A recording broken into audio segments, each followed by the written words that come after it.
the Dubai Expo City today. That's where the COP28 will begin tomorrow. And I must say, it's a different sort of summit. What stands out is the level of public participation. Thousands of activists and scientists have come in. The idea is to make the COP people-driven. On the side, that's a lot of flights and emissions, especially for a summit on climate change. We'll bring you all that and more in our exclusive ground report. But first, the headlines tonight. India signs a peace deal with Manipur's oldest armed group. The United National Liberation Front has agreed to give up violence. In the month of May, ethnic clashes erupted in Manipur, and since then, it's the first time an armed group has entered a peace deal with the centre. Iran's foreign minister blames US visa delay for missing a key UN meeting in New York on Gaza. Despite the minister's absence, Tehran says it will push for the truce to be extended. The 6-day truce between Israel and Hamas is set to expire tomorrow. Russia mulls a loyalty pledge for foreigners. Foreigners entering Russia could be required to sign a loyalty agreement upon arrival. It would bar them from criticizing Moscow's offensive in Ukraine. Foreigners would also not be allowed to make positive statements about the LGBTQ community.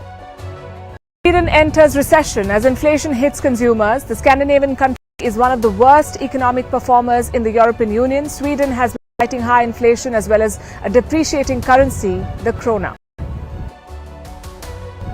Singapore mulls artificial islands for its coastal defence. The aim is to protect low-lying areas against rising sea levels caused by climate change. Studies for the Long Island project will start in 2024 and take 5 years to finish. And the wall is still standing. Rahul Dravid gets attention as the coach of the Indian men's cricket team. This comes despite heartbreaking loss in the World Cup final. Dravid took over from Ravi Shastri in 2021. Our top story tonight is about India's economic growth perspectives. A new report has come out. It's by the rating agency Standard & Poor or S&P. And it showed confidence in India and its economy. S&P is one of the big three global rating agencies. They track and regularly update economic growth forecasts. This agency has revised India's growth forecast. Now 6.4% for next year, up from the earlier projection of 6%, which means the country is doing better than expected in the current fiscal. Although 2025 is now predicted to be slower from 6.9% to 6.4%, and that's the S&P forecast, lower than India's own estimate of 6.6%. That's by the Reserve Bank of India, the central bank of the country. So basically, India will grow strong this year and the momentum will continue in 2025. And then in 2026, there's another big bump too. That's when India's growth rate should hit 7%, making it one of the leading growth engines of Asia. Now let me tell you why this is a very significant report. Think about what's going on in the world at the moment. The war and instability in West Asia, the conflict in Ukraine that shows no signs of ending. There are also constant tensions between the US and China. All these things are bad for business everywhere in the world, and they seem to be getting worse at every turn. Despite all this, India remains resilient. And not just resilient, India is defying expectations. And that is why this report is so important. It's optimistic about India and some other Asian nations. Vietnam, for instance, is projected to grow at 6.8%, the Philippines at 6.4%, Indonesia at 5%. These are the figures for 2026. So S&P is predicting a rising Asia, and this rise will be powered by India. Now you may have noticed one major omission in the country that we mentioned. This list does not include China, Asia's old economic driver. S&P's outlook for China is not rosy. The headline itself says China slows, India grows. And here's what the numbers say. China would grow at 5.4% this year. Better than previous projections, but after that China's growth will stagnate. 4.6% in 2024, 4.8% in 2025, again 4.6% in 2026. Do you know the last time this happened? The last time China had 2 consecutive years of growth below 5%. 1989 and 1990, just after the Tiananmen crackdown, almost 35 years ago. And now it's happening again. So China's golden age of growth may be nearing its end. And there are a number of reasons for this. Its debt-laden property sector is on the brink. S&P says that's a major reason for the slowing growth. The low demand for properties and the resulting strain on developers. But that is not the only reason. Also, geopolitical tensions, the world is finally waking up to the dangers of investing in China. They're either trying to decouple or de-risk. Countries are looking at alternatives, turning to India, Vietnam, and other Asian nations. The latest reports say Apple manufacturer Foxconn plans to invest $1.5 billion in India. Tesla is eyeing a $2 billion investment. All of these companies have major factories in China already, but now they're looking at India. So it's not a coincidence that India is seen as Asia's growth engine. The S&P report also highlights higher domestic demand as a major growth driver, which again puts India in the driver's seat. India has a relatively young and upwardly mobile population, and these people will continue to generate the demand for goods and services. China, on the other hand, is aging rapidly. Its internal demand is faltering. Now, when you connect all these dots, you get the big picture. China's era is coming to a close. It will begin to stagnate unless it can fix its underlying issues, which is a tall order. So it's more likely that the baton has truly been passed. The future belongs to India. We still have a long way to go, a lot to do to catch up. But it seems like we're on our way.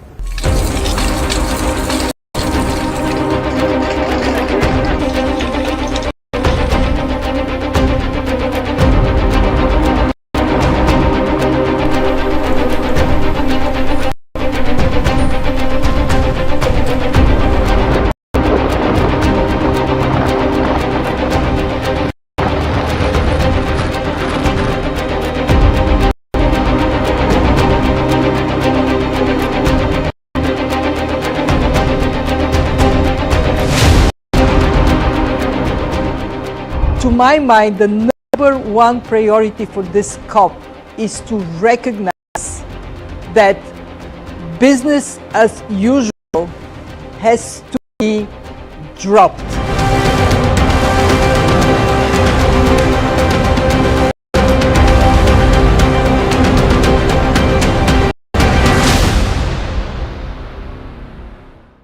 We're hours away from the COP28 summit. Leaders and officials have started arriving. They will soon buckle in for days of hard negotiations. Things can get heated at COP summits. Things can also run past deadlines. It's one of the many challenges at COP. Earlier today, we visited the summit venue at the Dubai Expo City. It's a sprawling complex in the middle of nowhere. But starting tomorrow, it's where the planet's fate will be decided. So what are the expectations from this meeting? What does COP hope to achieve? Will it be a good COP or a bad COP? And what are the challenges? Our next report tells you.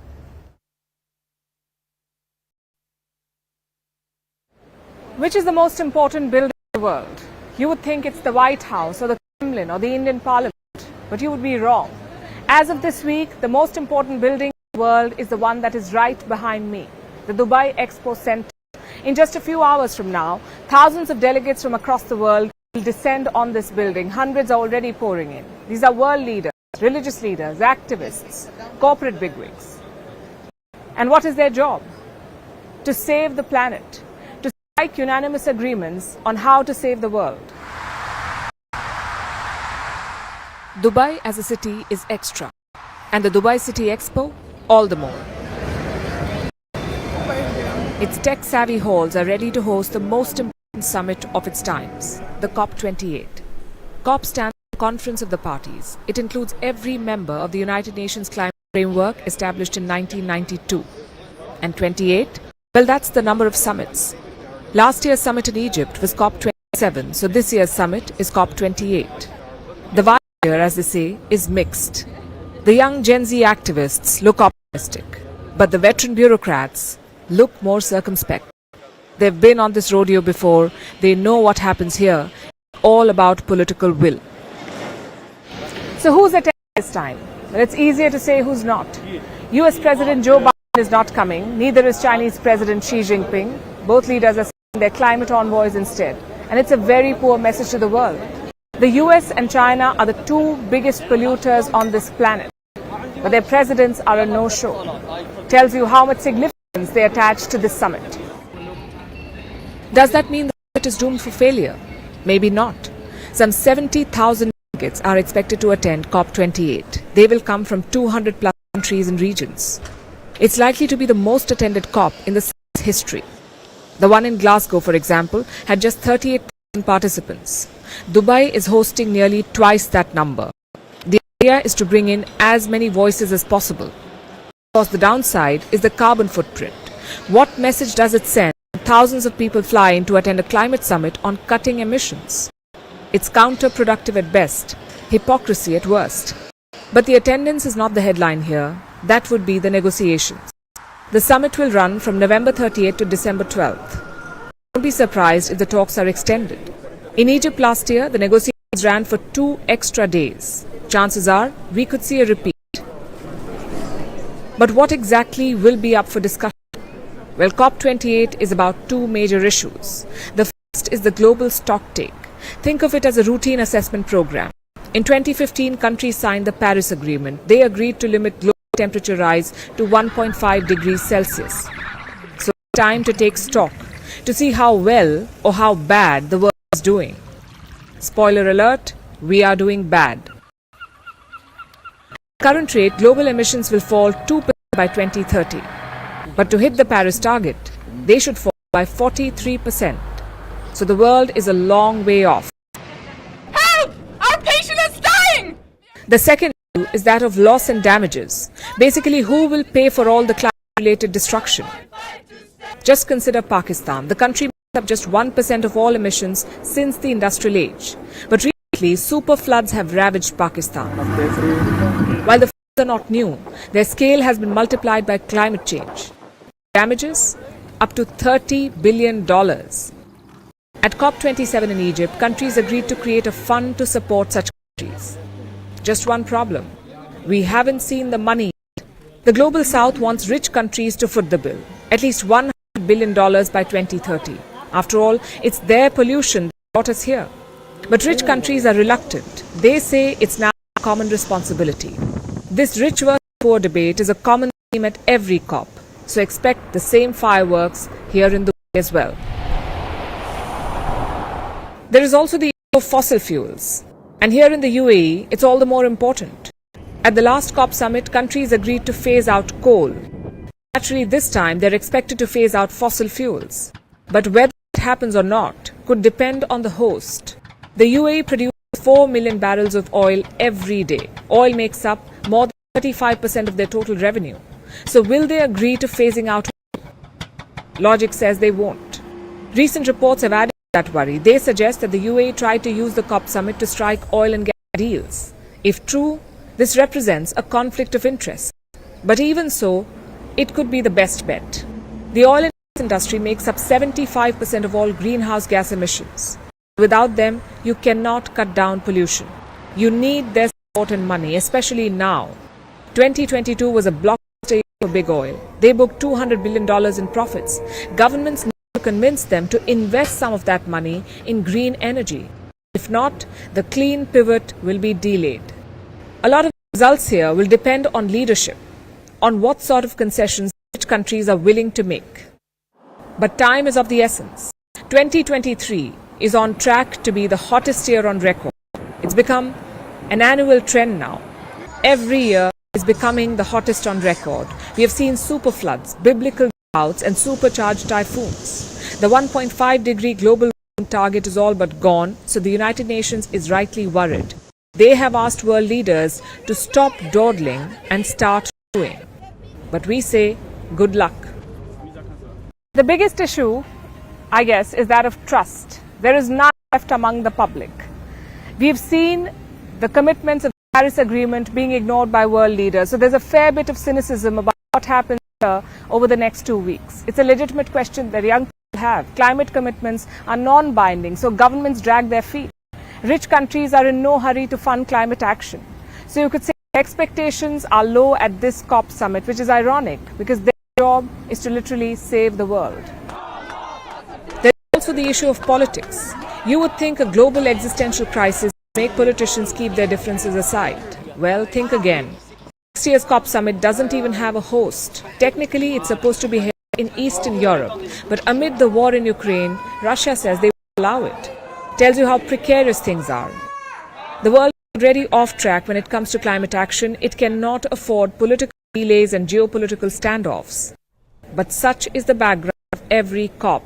Politics, double standards and low expectations. expectations. It may not be the best bet to tackle climate change, but right now, it's the only one we have. While countries navigate through COP politics, climate change will not wait for us to settle our squabbles. As we speak, the climate crisis is claiming more lives. Every corner of the globe has been affected. Let's look at what's happening one continent at a time, and we start with South America. Wildfires are burning through one nation after another. 7.5 million hectares of land have been scorched in Bolivia alone. The country has seen more than 12,700 fires this year, 12,700 this year. Wildfire smoke is choking its cities.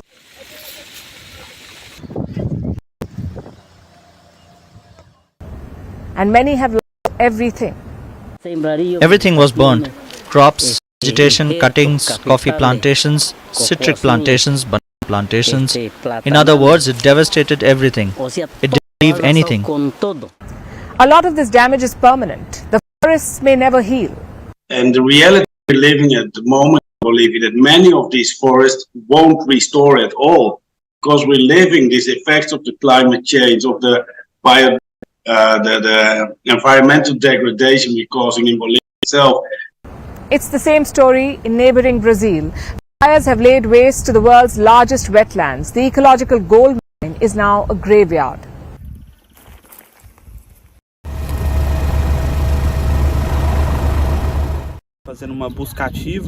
When we carried out an active search in the burned areas, we found what was a large corixo, which is a watercourse, and in that place we found hundreds of dead animals, mainly reptiles and amphibians.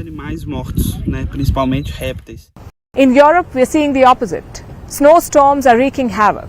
War-torn Ukraine, in particular, is struggling to cope. The storms have cut electricity to thousands. Some have even died due to the bitter cold.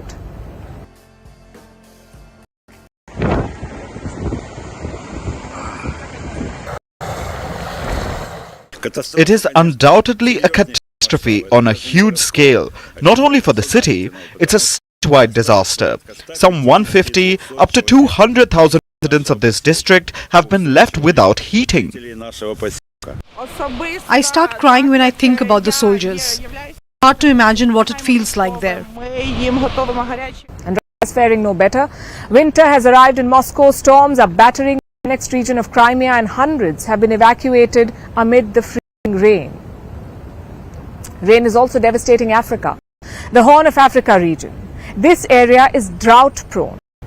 It has been parched for years. Rains arrived here a few weeks ago, but instead of relief, they brought just misery. Kenya, Somalia, Ethiopia, all these countries are reeling now. There's no end in sight.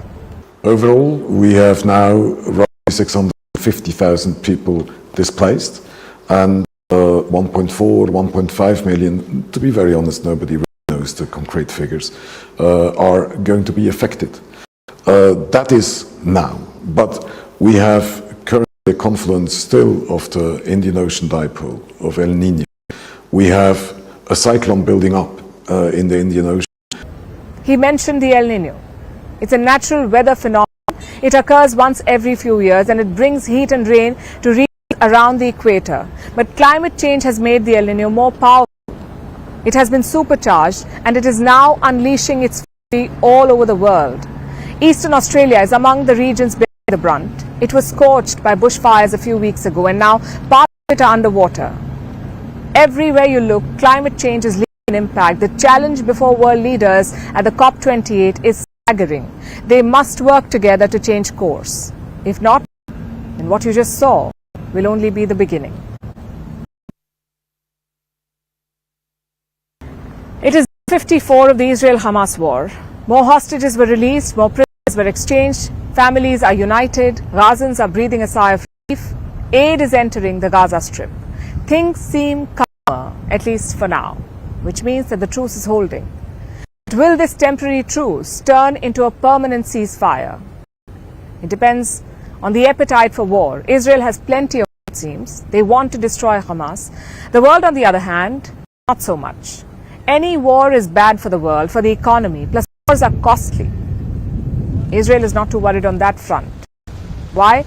Because it has the United States covering its back. America has pledged $14.3 billion in aid for Israel, and there's likely to be more, which is hardly surprising. From 1948 to 2023, America has given Israel $124 billion in aid. That's both military and economic assistance, and that's not all. There's also been extra aid, like $10 billion for the development of the Iron Dome. Since 2004, Washington has been giving Israel $3 billion every year. That's a lot of money.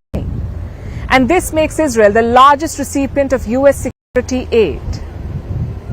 The US also accounts for 90% of Israeli arms imports, which means without American weapons, Israel cannot sustain itself. Plus subsidies.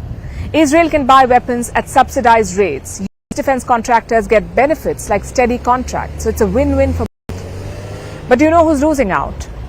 The American taxpayers. They are the ones footing the bill for all of this, and most of them do not even want to do it. According to a new survey, only 32% Americans say the US should support Israel militarily. 68% say there should be a ceasefire. So there's little appetite for war in America, and it's understandable. Americans are grappling with high inflation. Food prices are up 25% since 2020. Rents are up by 20%. Electricity up by 25% again. And car insurance is up by 33%. Housing is becoming unaffordable. The cost of living crisis is squeezing savings, and credit card debt is soaring. Meanwhile, America's national debt is inching close to the $34 trillion mark, $34 trillion. So Americans feel they can ill afford to pay for another war. And yet, the Biden administration has been sending arms and more to Israel. Since the 7th of October this year, since the attack by Hamas, there have been direct commercial sales, meaning US defense contractors have been selling directly to Israel. Pending orders have been pushed up. Pentagon stockpiles have been redirected to West Asia. Plus, some in the administration have a stake in this. Take US Secretary of Defense Lloyd Austin, for example. He's a former board member of Raytheon. The company is now known as RTX. It's a military contractor that provides weapons to Israel.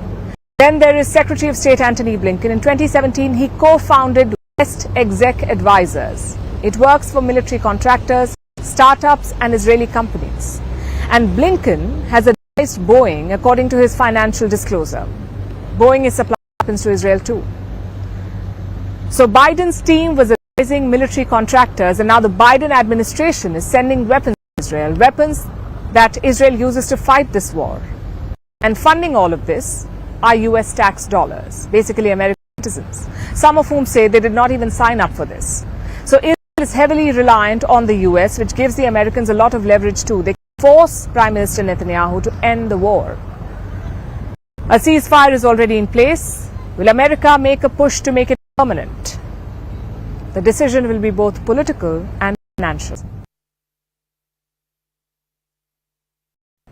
But let me tell you, Israel is hardly the only one in need of a benefactor. Yemen needs money too. It's one of the poorest West Asian nations. And now it may have a quick fix, thanks to Yemeni social media influencers. I'll tell you why. On the 19th of November, Yemeni Houthis seized a ship in the Red Sea, a Japanese-operated cargo ship apparently linked to Israel. But this isn't just a hijacked ship anymore. It has become quite the party central. Social media influencers climbing aboard, holding photo shoots, dance parties, and hookah sessions. And they suggest Houthis sell this ship to raise money for Yemen. Our next report tells you more about this bizarre tourist hotspot. Looks like quite a party, right? Coordinated dance moves with rifles and flags in hand. Big smiles on faces. Believe it or not, Party Central is a captured ship.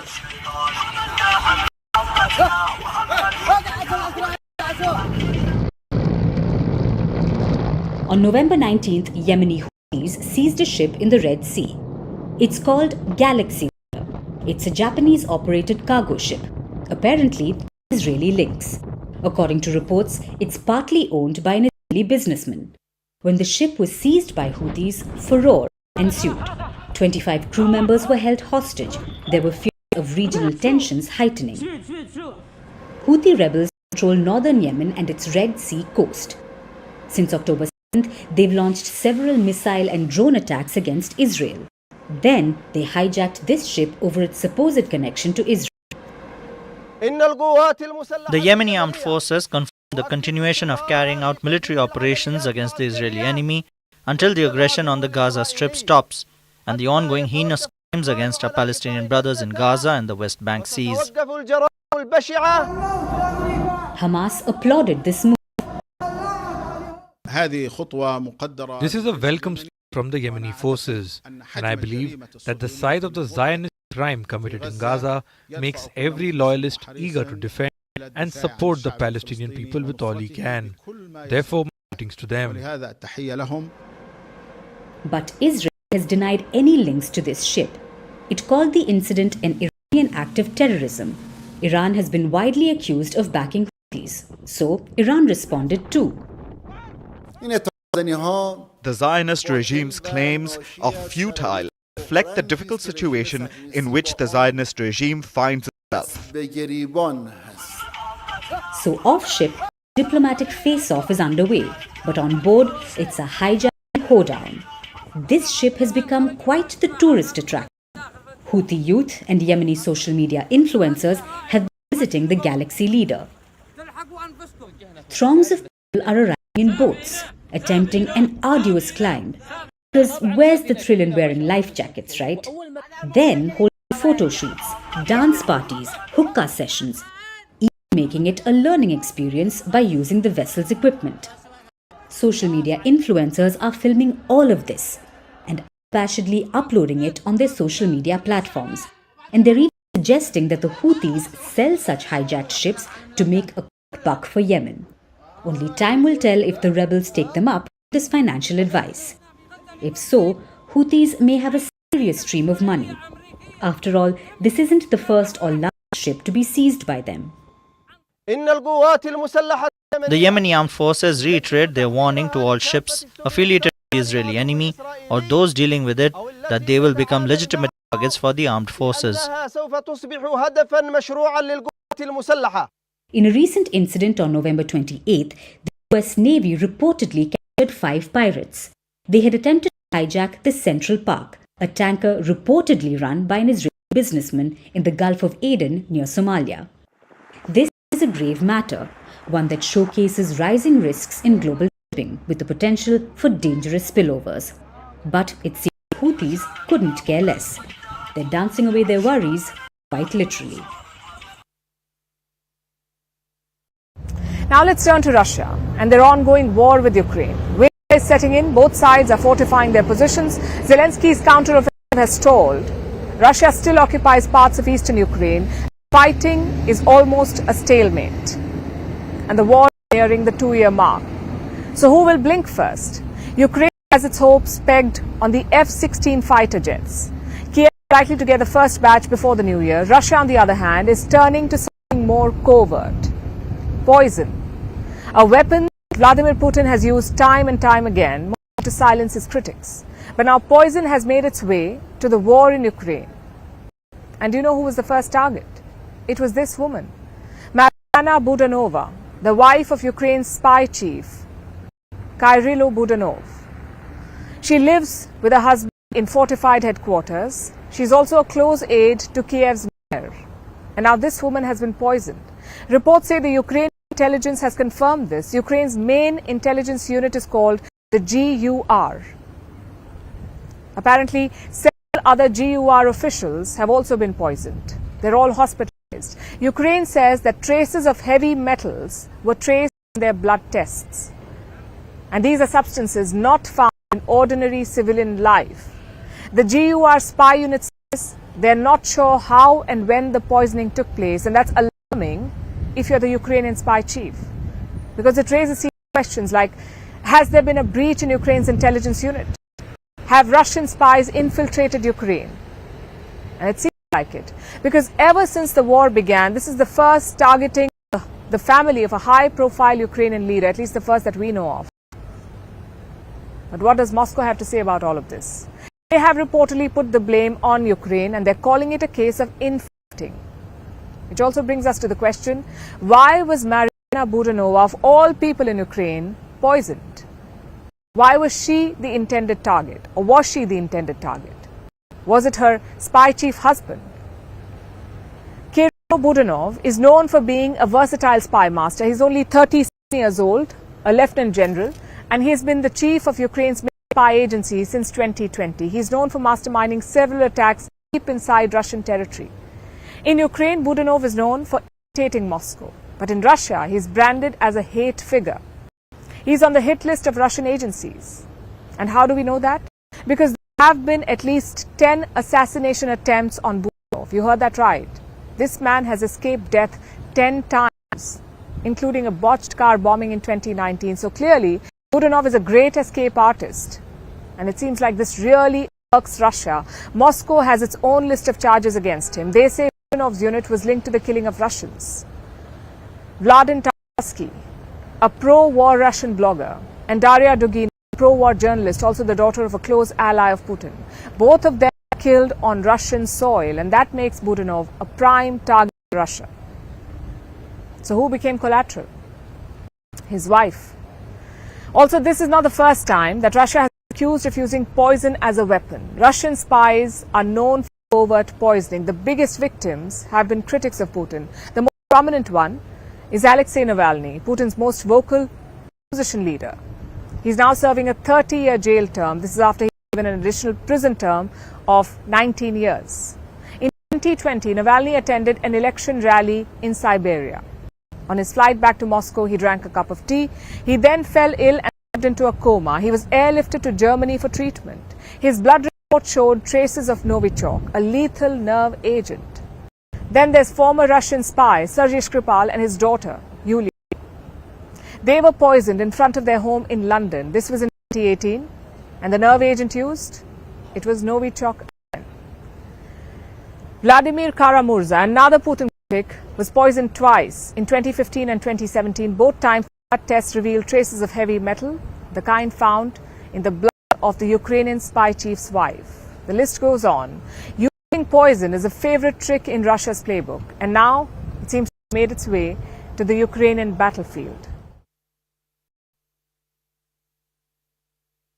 And staying with Russia, Moscow is engaged in another spat, this time with a NATO member. It started as a border crisis, but it has snowballed into a national security issue. Finland has closed all its border crossings with Russia. They will be closed for the next 2 weeks. We consider this is an issue of national security. In our case, Russian authorities have allowed persons without necessary documents to travel to Finland. We have continued to see that Russian border service is even assisting them to reach Finland.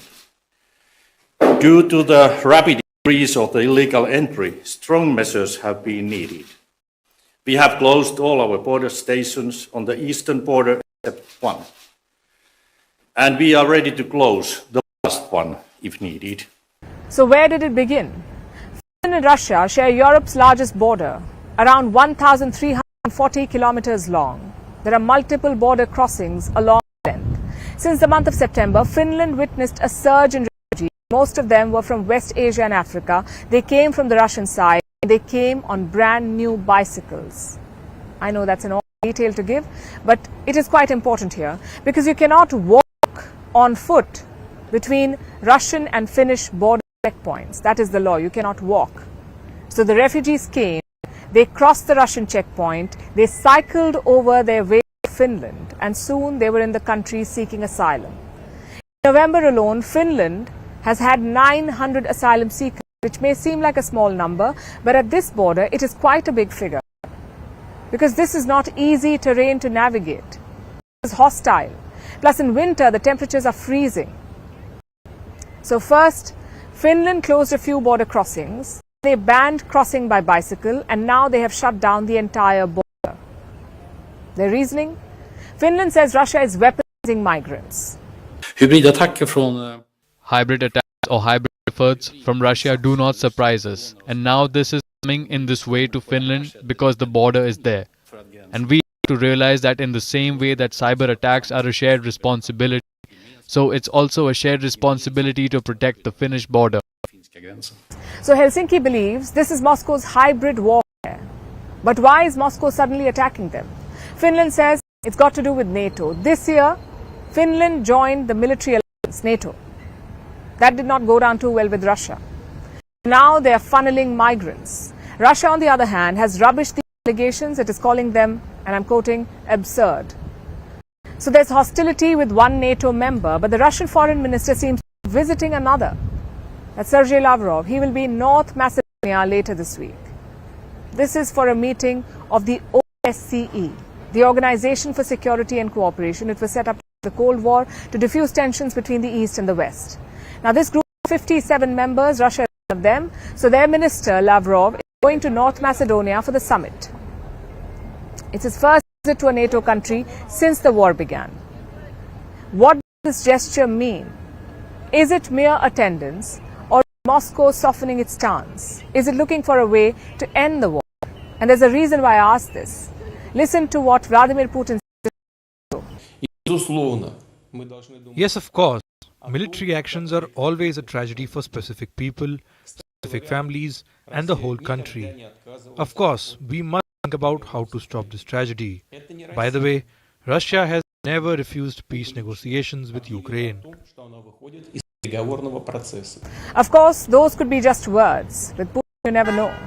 But one thing is for sure, the Ukraine war has gone on for 644 days, so fatigue is setting in. There have been offensives, there have been counter-offensives, but nothing conclusive. Ukraine has not capitalized on its gains. It is staring at a second winter of war, and a much harsher one this time. Plus, the world focus has shifted. It is now on Gaza, and Moscow knows all of this. And perhaps this is what Putin was waiting for Western support to fade. If that happens, Zelensky will be left out in the cold. Russia will have an upper hand and a choice to end this war on its own terms. Vantage continues after a short break.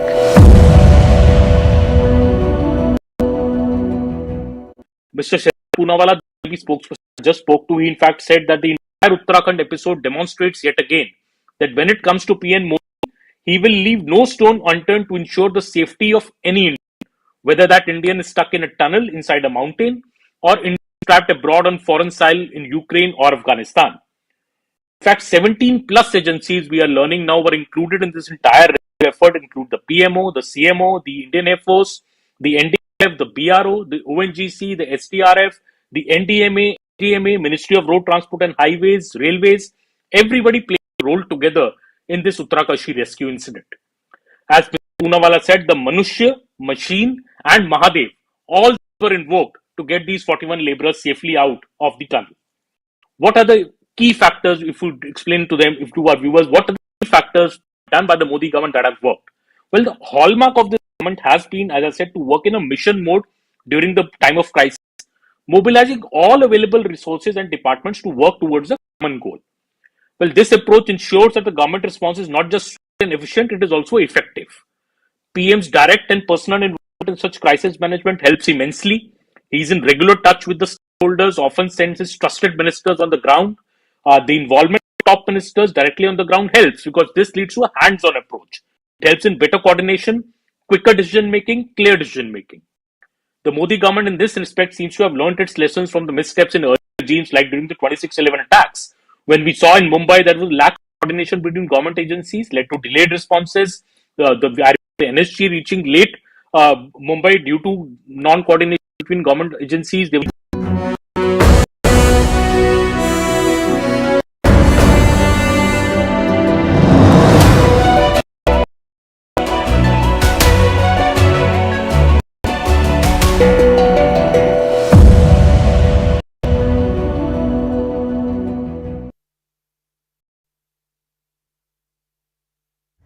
Now let's take a look at what's happening in China. Hundreds of athletes are reportedly undergoing military training. It's a campaign aimed at instilling military-like discipline. Some of the participants are just 7 years old. About that, a 7-year-old child who wants to play sports is performing military drills. China says it wants to create what it calls an Iron Army. Athletes are being taught military combat doctrines. China Sports Bureau says the drill will instill a fighting ability in the athletes.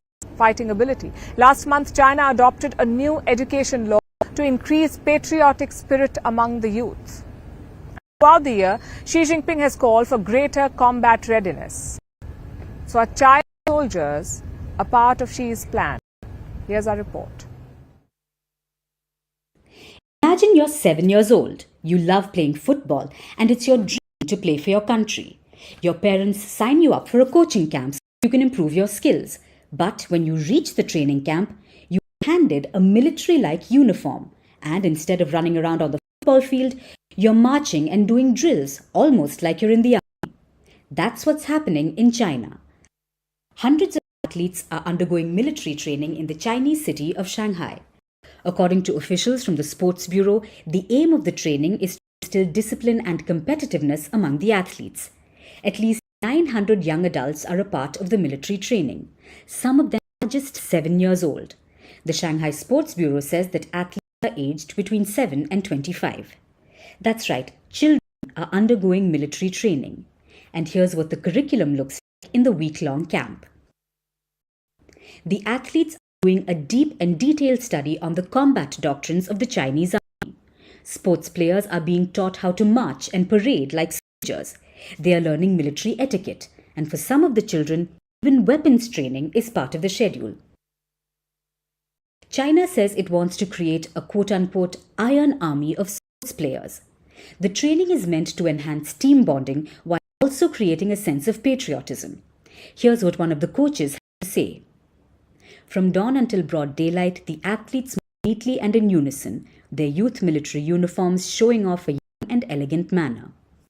This is not the first time that children and young athletes are being given military-like training in China.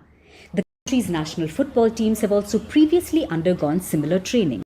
Even China's Olympic athletes are put through military drills, and it looks like the phenomenon is likely to become more common. Last month, China adopted a new education law. The new law seeks to impart a patriotic spirit among China's youth. Chinese President Xi Jinping has repeatedly called for more patriotic sentiment among the younger generation. Xi says that patriotism will enhance China's unity. Throughout this year, he has called for higher combat readiness for China's military. This includes more training and drills. And it looks like children in China have no choice but to take part in them. Now let's look at West Asia. The region is a complex web of partnerships and rivalries. You have countries that may be historical enemies, but they will join forces against a common threat. And that's been one of the outcomes of the Israel-Hamas war. It has served to polarize the already tense region. It has brought together countries with competing interests. Like in the case of Iran, the Arab nations and Turkey, all three factions have come out in support of the Palestinians. Iran and Turkey in particular. Iran, of course, hates Israel, Hamas and a number of other proxy groups across West Asia. Turkey's President Recep Tayyip Erdogan has a different approach though. Erdogan sees himself as the spiritual successor to the last Ottoman Caliph. He always has something to say about the plight of Muslims in other nations, and he's been a vocal critic of Israel during this war. Netanyahu, who has carried out one of the biggest cruelties of the last century in Gaza, has already written his name in history as the butcher of Gaza. So the war was seen as a coming together of Turkey and Iran, common ground between the rivals. Iran's President Ibrahim Raisi was due to visit Turkey today. It would have been his first official visit to the country. Turkish media had been talking about the trip until yesterday, but then the visit got cancelled, or at the very least postponed. And says Raisi would not be visiting today, and that's all. They did not give any explanation. Iranian media says the trip has been postponed. They have not given a new date. So it's all very vague, which makes me wonder why.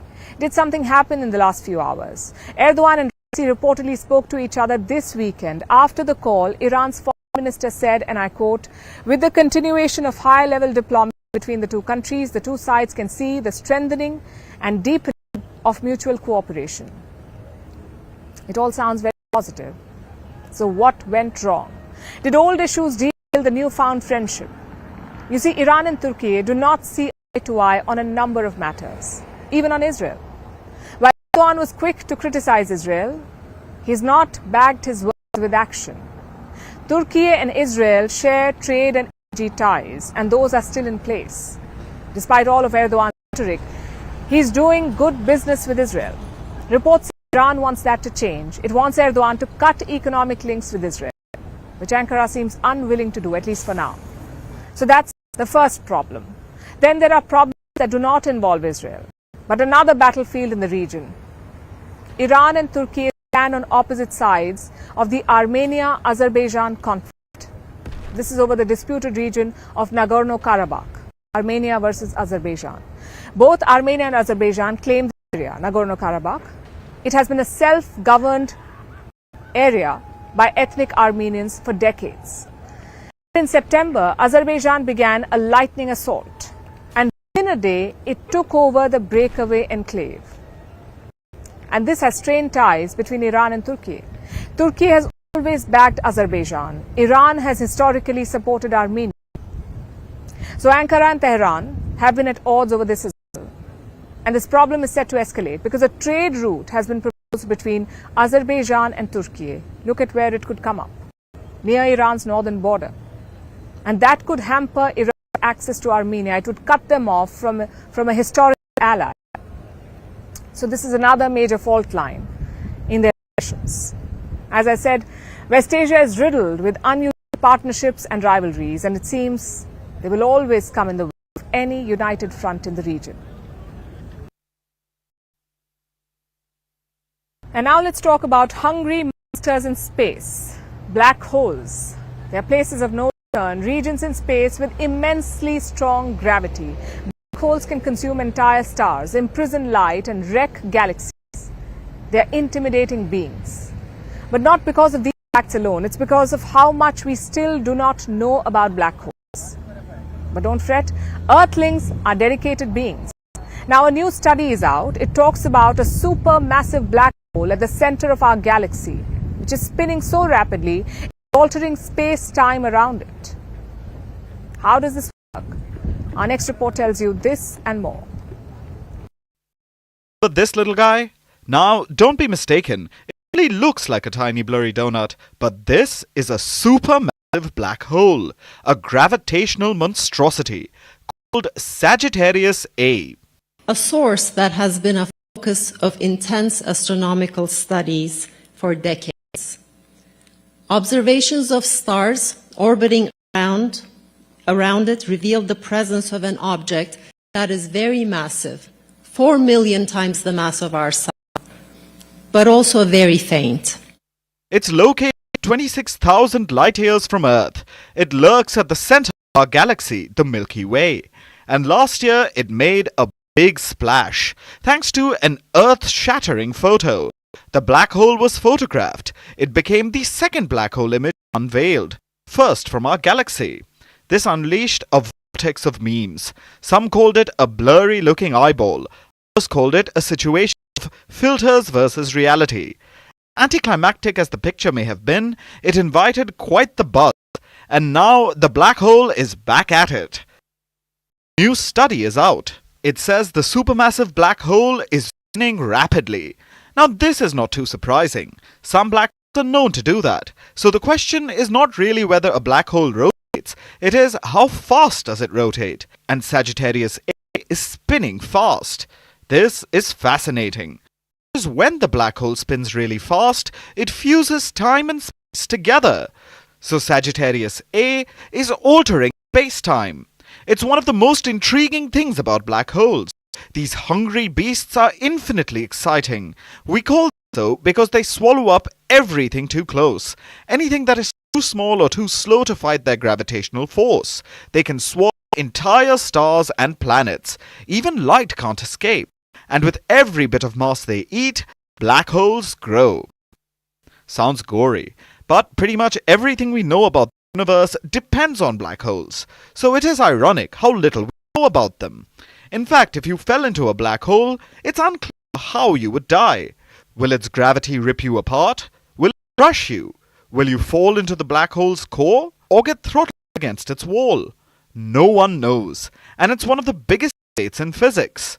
The fun part is, even a new small piece of information could alter everything we know about how the universe works. It's exciting and explains why a faded, Hegel-esque image of a black hole would enthrall scientists. So, with this new study too, knowing our very own supermassive black hole can help us know more about its species. And us, mere Earthlings, can't wait to swallow more knowledge about these beasts. Vantage continues after a short break.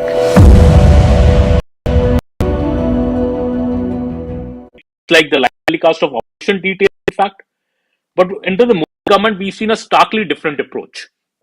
I would like to invoke various incidents from cases like Ukraine, Sudan, the Odisha train disaster. During the Odisha train disaster a few months back, we saw how Prime Minister Narendra Modi flew down to assess the situation at the crash site. He met the injured, their families. Railway Minister Ashwini Vaishnav coordinated the entire response. He stayed at the site, in fact, till it was cleared. NDRF teams were actively engaged in the rescue operation at that time during the Sudan crisis. We saw how India had launched the Operation Kaveri to address the situation of 1,000 Indians stuck in Sudan during clashes between the army and the paramilitary forces. The PM Modi even then chaired high-level meetings, directed officials to develop a contingency plan for the safe evacuation of Indians stuck in Sudan. Foreign Minister S. Jaishankar engaged with Saudi Arabia and UAE, both facilitated the evacuation of Indians then. You would remember Indian Air Force operated 17 flights, executed 5 sorties to evacuate nearly 3,900 Indians. Even then, the Union Minister of State for Foreign Affairs, Mr. V. Muralidharan, was deputed on the ground in Saudi Arabia to oversee these operations. A similar approach we saw in Operation Ganga when over 22,500 Indians were evacuated from Ukraine during the war. This included Indians stranded not just in Ukraine but also in Romania, Hungary, Poland, Slovakia. If you remember, PM had then deputed 4 ministers to different locations to assist in this evacuation. Mr. Jyotiraj Scindia was sent to Romania. Mr. Kiran Rijiju was sent to the Slovakia border. Mr. Hardeep Singh Puri was sent to the Hungary border. And General V.K. Singh was again sent to, this time to the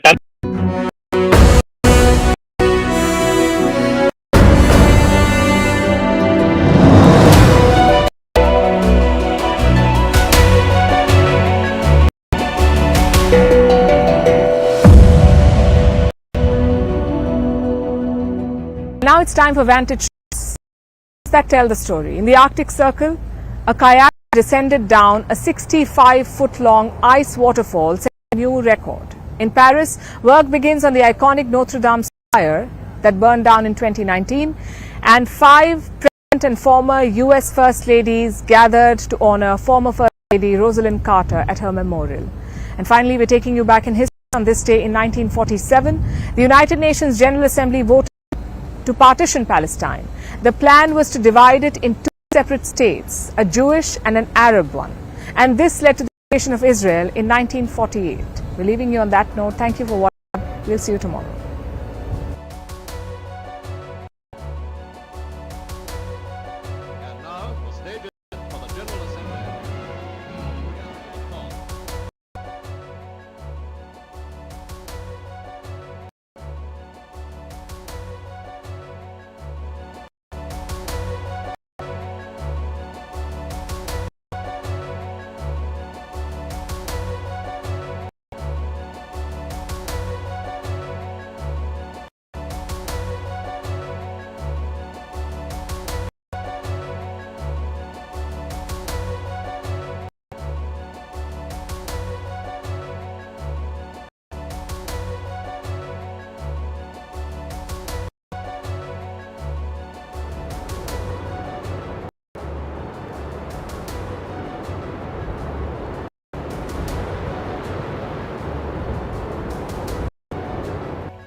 Please be seated.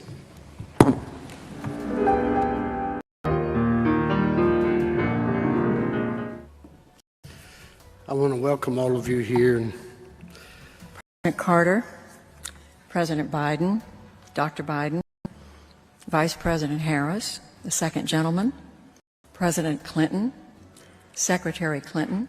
Without Rosalynn Carter, I don't believe there would have been a President Carter. While I'm away, I try to convince myself that you really are not, could not be.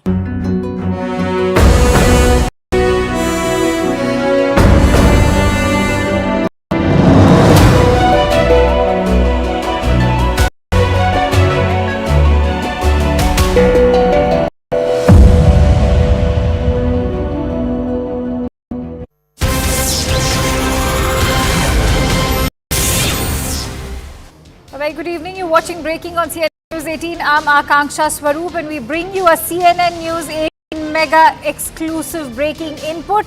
This is with regards to Gurpatwant Singh Pannu. One Indian has now been held in the Czech Republic. He's an Indian citizen and US government has now charged this Indian citizen who's named Nikhil Gupta. He's charged by the US Justice Department and according to intel sources, he is now extradite Gupta. Intel sources have also told News 18 that they've informed the US that US has no evidence at all against Gupta is what we are learning. Gupta was arrested in June and US is now trying for his extradition ever since. Gupta's case is also being very carefully followed by India as well. For more details, let's quickly go across to Abhishek Jha on the phone line. Abhishek, do share the allegations by the US Justice Department. A, who is Nikhil Gupta? B, does that indictment actually mention the name of the Indian official that the United States is alleging? Not really. The name of the Indian official who could be behind this and who has been referred to as CC1 in this indictment paper, his name has not been revealed. There are certain credentials, certain coordinates has been revealed, his email ID, his or her email ID or other details have, but his name has not been shared. Apparently, this Indian official or Indian employee had hired Nikhil Gupta, who is an Indian national, but who is currently under U.S. authorities, captivity or in U.S. jail, who in turn had a local associate to get a contract killer, and the contract killer and associate both turned out to be U.S. undercover officials, and this is how the entire operation has apparently unfolded. Nikhil Gupta fled to Czech, where he had been arrested and detained on June 30th this year. Later on, because of the mutual extradition treaty agreement between USA and Czech, Nikhil Gupta was also extradited to USA. So Abhishek, who is Nikhil Gupta and where is he currently? So he is currently in USA and he is an Indian national. This is the information that so far has been given, and he resides in India. He is an associate of CC1. That is the US document says for now. Who is CC1? That has not been given, and he's been described as he has described his involvement in the international narcotics and weapons trafficking in his communication with CC1. So apparently he's a noted person who is a history sheeter type, who has been involved in narcotics and weapon trafficking already, and then apparently he was hired by this Indian government employee. This is what the US indictment document suggests. Absolutely. And still there has been no clear-cut evidence connecting Nikhil Gupta with that Indian government employee that the US Justice Department is alleging. First of all, there is the name of that Indian government employee is something very important to highlight. Many thanks to you, Abhishek Jha, for bringing in all those inputs. With that, let's now shift focus over to the Uttarkashi tunnel.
का धन्यवाद करता हूँ कि इस बहुत ही कठिन और चुनौतीपूर्ण काम को ने अपना सहयोग प्रदान किया। हमारे प्रधानमंत्री मोदी जी लगातार इस रेस्क्यू अभियान में हमसे सभी लोगों से लगातार जानकारी करते थे। मैंने पहले दिन जब आप लोगों से बात की थी, मैंने एक ही चीज कही थी, हमारा एक ही लक्ष्य है, इनको सेफ में।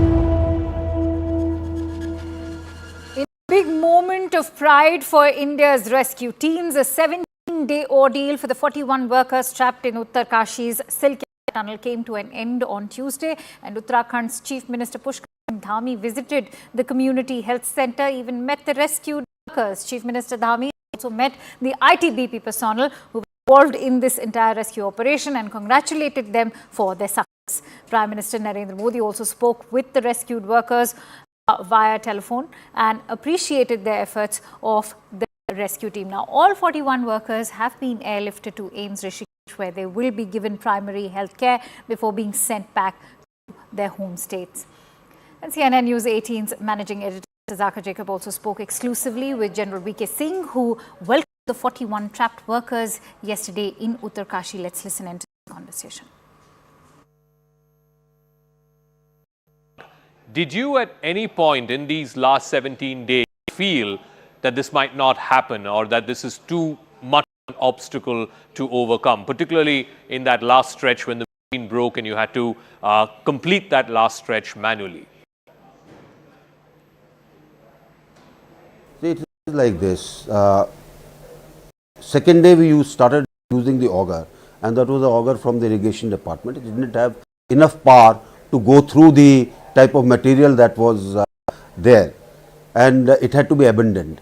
Then we got a machine lifted from Nazafgarh, came, which was a very powerful machine. We started it, good progress, and then we the auger hit the metal which had dropped from top. In fact, it hit the lattice girder which had dropped from top. What happens is, in this case, with the rubble out there, you actually don't know what you are going to hit at a particular period of time. Rock, it has gone through.